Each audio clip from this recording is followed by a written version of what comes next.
I've left. I didn't even pack my bags. Not a problem. I'll just get new stuff, right? I basically told the CIEE, people in charge of my program, I couldn't stay with the family any longer and I moved out. This isn't my first visit to Japan. I stayed in Shibashi before for 2 weeks with a family last summer, and they offered me to go stay with them. It's close enough to my classes in Tokyo. Hopefully CIEE will allow it, but even if they don't, there's no way in hell I'm going back to that house. Although I'm positive they will allow it, given the circumstances. Mom and Dad did not write that note. I figured out this morning when I ventured out of my room. Although my door was clean, I poured salt in front of it last night. Every door was marked with death. As I was grabbing something to eat, I noticed a bit of what looked like blood near the closet that Akane and I had hidden. I opened the door, and well, I wish I hadn't. Mom and Dad were there, still breathing, although barely, thank God. But their eyes, oh God, their eyes weren't there. I don't know how else to put it. They were just blood-filled sockets, no eyelids, as though someone had taken a knife and carved them out. They could barely speak. They were in tremendous amounts of pain. Akane, no, please, whispered Mom. Don't worry, it's Sarah. I'll help, I whispered. I grabbed the salt and made a line in front and around all sides of the staircase fast, for good measure. Then I figured it wasn't enough, so I burnt more incense in all the lower level rooms before helping up Mom and Dad to get them to the door. The phone lines weren't working. To hell if the neighbors knew and gossiped. Saving them was more important than saving their reputation. I was really glad that I'd done the right thing with the salt, because as I was helping them out the door, there was Akane. Her eye patch was gone, and her left eye was torn out. It looked like she'd done it herself. Previously, her eyelid was just scarred over her eye from the accident. She held the knife from the ritual, and it was covered in blood. Blood that I suspect had come from Mom and Dad. I tried really hard not to throw up.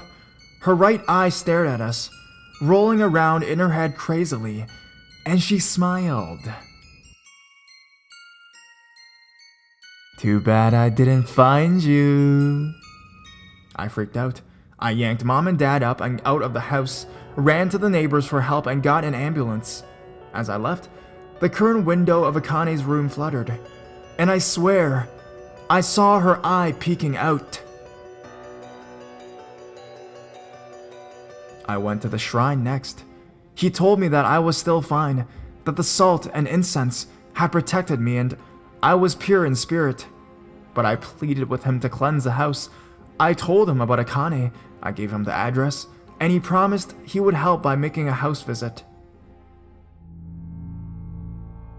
I called the aunt to warn her about baby Arena, and she told me Arena had died suddenly 3 days ago, in the middle of the night, and she hadn't the strength to tell Mom and Dad. I cried. I told her everything and warned her about Akane. She began crying as well on the phone, sobbing and gasped. I apologized so many times, I lost count, but she told me to stay safe.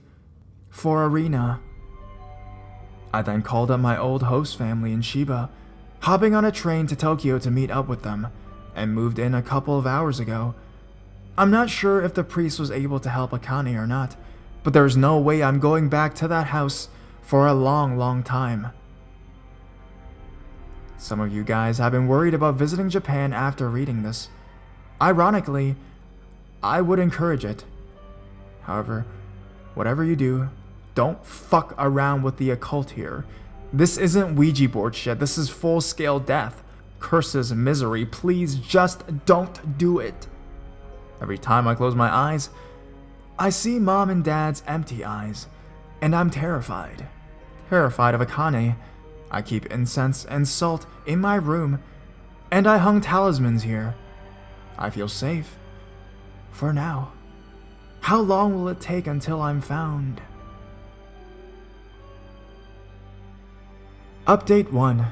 Telephone rang even though it's 11 p.m. My Chiba family was a bit disgruntled. It's the priest from the temple. I'm sure to update again after the call. Hopefully, it's good news. Update 2. It's complicated. He apologized profusely, but said he could not save Akane entirely. Her spirit had binded with Arena to the extent that when he attempted to cleanse her, it didn't work properly or something. He said that she is in the hospital along with her parents. While she is no longer possessed, the curse will remain on her and her descendants for the next 4 generations. Apparently her parents, her aunt and uncle, and older generations of the family should be fine, and I'll be fine too. He wants me to come back to the shrine and talk to him Sunday.